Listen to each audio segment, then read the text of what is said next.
मुझे लगता था कि जीत जाने का मतलब अपनी मनपसंद चीज हासिल कर लेना है, मगर अब मुझे समझ आई कि अपनी मनपसंद चीज हार कर अल्लाह को पा लेना ही असल जीत है।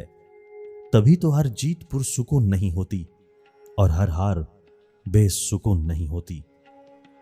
जिंदगी हमें ये इजाजत तो नहीं देती कि हम गुजरे दिनों में जाकर अपनी गलतियों को ठीक कर आएं, लेकिन जिंदगी हमें हर आने वाले दिन को पहले से बेहतर बनाने का मौका जरूर देती है।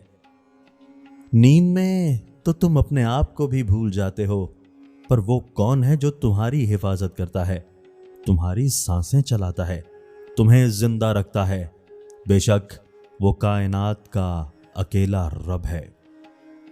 अल्लाह जब किसी को दर्द देता है तो उसको बर्दाश्त करने की ताकत भी देता है, लेकिन बाहर से देखने वालों को उसका दर्द नजर आता है, उसकी बर्दाश्त नजर नहीं आती। हर इंसान के अंदर जरूरत की एक पहेली जरूर होती है, और वो जरूरत इंसान के अंदर एक कमी की मानिंद होती है। कुछ शातिर चालाक लोग बस उस कमी का पता लगाकर उसको पूरा करने का झांसा देकर हर काम पूरा करवा लेते हैं। मुस्तकबिल के बारे में सोच सोच कर परेशान मत होते रहें। मुस्तकबिल अचानक से नहीं आता, एक एक दिन गुजरने के बाद आता है। आप अपना एक एक दिन बेहतर बनाते जाओ, आपका मुस्तकबिल भी बेहतर बनता जाएगा। अल्लाह सब कुछ ठीक कर देगा। वो देखता है, सुनता और जानता है।